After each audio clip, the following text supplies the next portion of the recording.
Assalamualaikum warahmatullahi wabarakatuh. Perkenalkan, nama saya Dwi Ayu Lestari, NIM 220404502034 dari kelas D, Prodi Bimbingan dan Konseling Universitas Negeri Makassar, angkatan 2022. Pada kesempatan kali ini, saya akan menjelaskan komunikasi sebagai landasan keterampilan konseling. Yang pertama yaitu konsep umum komunikasi. Komunikasi tidak dapat dipisahkan dari setiap aktivitas yang dijalani oleh individu. Eksistensinya jauh menembus ruang dan waktu.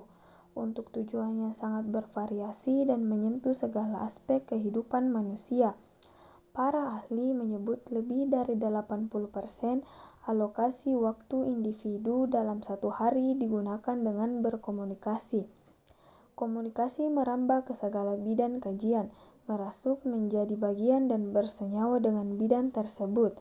Proses persenyawaan yang sangat unik karena menghasilkan wujud yang tidak sama dengan lainnya, tergantung dengan bidang yang menjadikan wadahnya komunikasi menembus banyak ilmu-ilmu. Komunikasi yang juga dikenal sebagai retorika merupakan ilmu pertama mengenai pernyataan antara manusia yang berkembang di Yunani dan kemudian berkembang pada dua arah.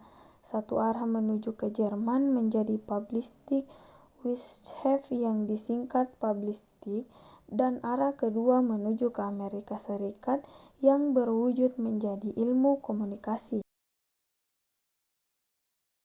Selanjutnya yaitu dasar filsafat komunikasi.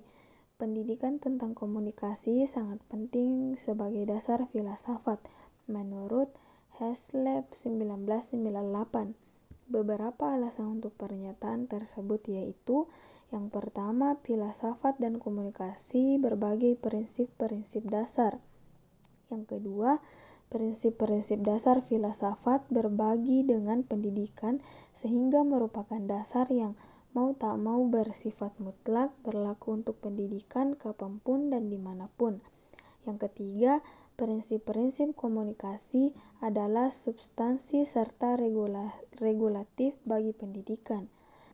Salah satu aliran filsafat yang paling banyak berkontribusi terhadap kajian komunikasi adalah filsafat pragmatisme dengan beberapa tokoh terkenalnya, yaitu Donald Davidson.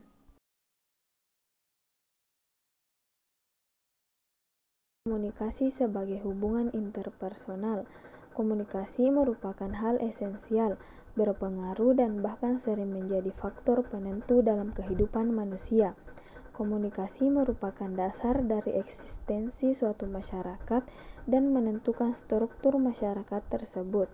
Tubbs dan Moss menyatakan bahwa komunikasi yang efektif ditandai dengan timbulnya 5 hal, yaitu yang pertama, pengertian, penerimaan yang cermat, yang kedua, kesenangan, hubungan yang hangat, akrab dan menyenangkan, yang ketiga, memengaruhi sikap, bersifat persuasif, yang keempat, hubungan yang semakin baik, yang kelima, tindakan yang menarik.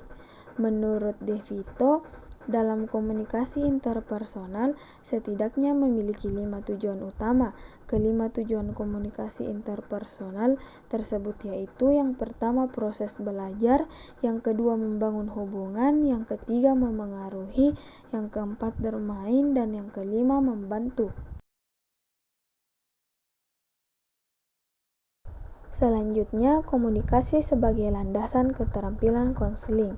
Tujuan utama menggunakan keterampilan konseling adalah untuk membantu konseling mengembangkan keterampilan pribadi dan kekuatan batin agar mereka dapat menciptakan kebahagiaan di kehidupan sendiri dan orang lain.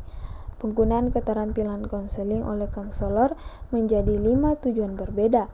Yang pertama, suportif mendengarkan, memberikan konseling pemahaman dan diafirmasi.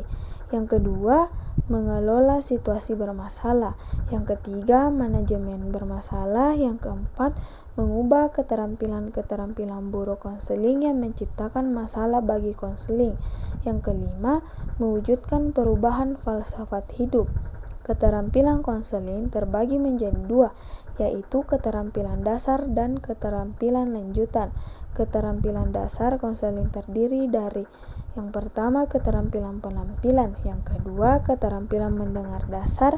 Yang ketiga, keterampilan melatih diri sendiri. Sementara itu, keterampilan lanjutan adalah keterampilan dan mempelajari atau memahami dan menantang. Yang kedua, keterampilan perilaku. Dan yang ketiga, penemuan konseling.